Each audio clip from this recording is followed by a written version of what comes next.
Hello, this is Yaakov Kronenberg from Jerusalem, and tonight we'll do another class on Aries ascendant, tonight with Mars in Scorpio.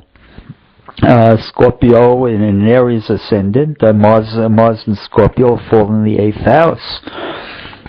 The house of death, the house of other people's money, the house of mysteries, secrets, of changing fortune.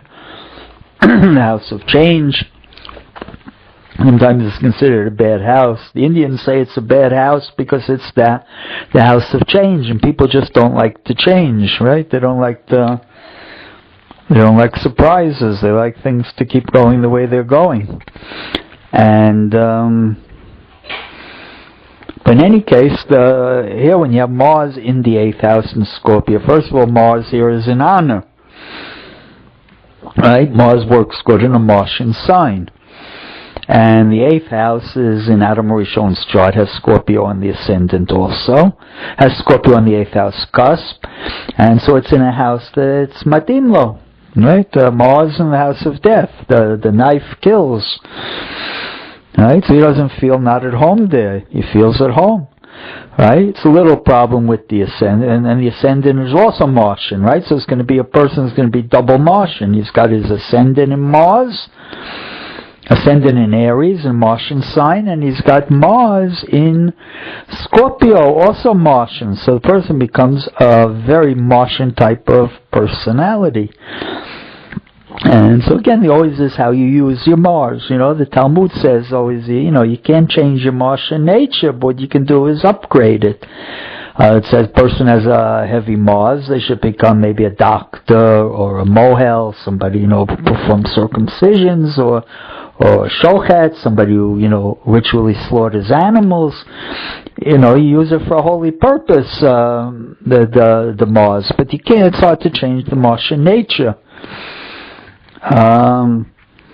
So the person here with the Sun in the 8th, with Mars in the 8th house, the ruling planet, is going to be a movement towards 8th house affairs. Actually, I have here the chart. I happen to see it today. I've been looking around for somebody with Aries, with Mars in Scorpio. I found the horoscope of a man by the name of Bill Cosby. I don't know him very well. I've heard of his name. He was a very famous comedian in America. He was one of the first black entertainers on TV, black comedians who had his own show.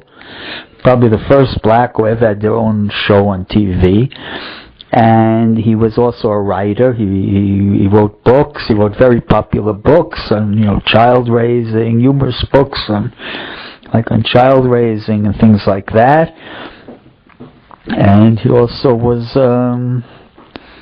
he wrote television shows. Very, very, very successful man. Very well, became very, very wealthy, very successful.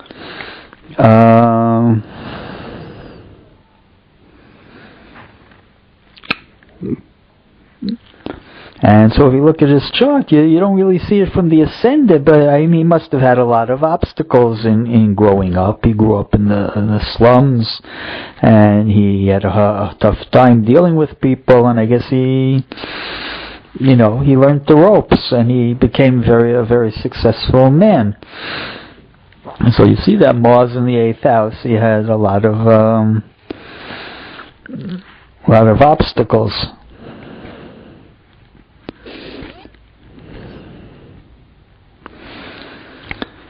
But if you look at the aspects in his chart, you see there's no difficult well, he has Mars opposite Uranus, right? That's one thing. So it's going to give him a lot of energy, right? If you have Mars and Uranus connect, it's going to give you a lot of energy, and it's going to give you a lot of creativity and a lot of movement around. And also in his chart, he has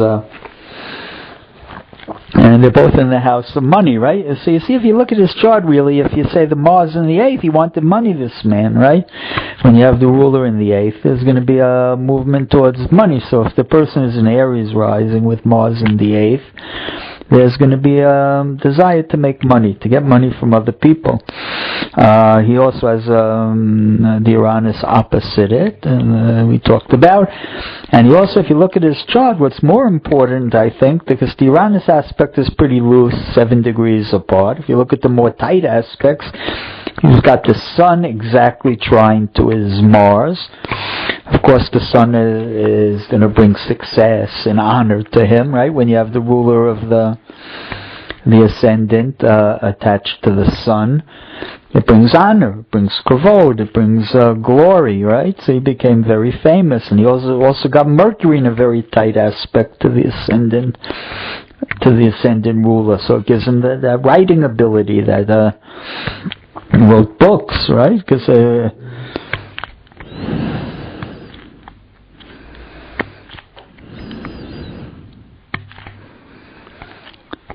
and you also had Pluto again. He's got the two outer planets. They are connected, Uranus and Pluto connected to the ascendant ruler, connected to the Mars.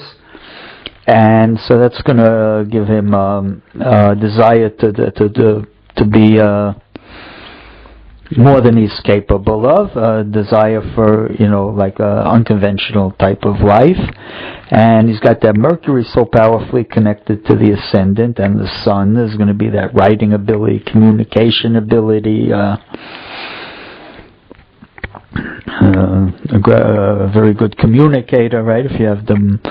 And he's going to be very successful with the Sun there, trine to his Mars. And so again, that's we give you again the idea of,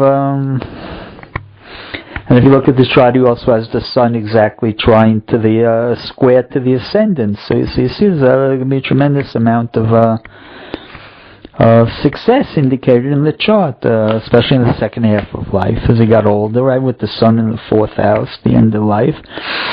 You have those two trining both major points, the ruling planet and the ascendant, square the ascendant.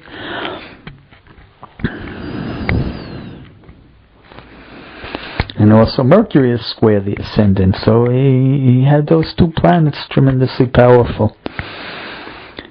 And so I thank everybody for listening, and I hope they enjoyed the class.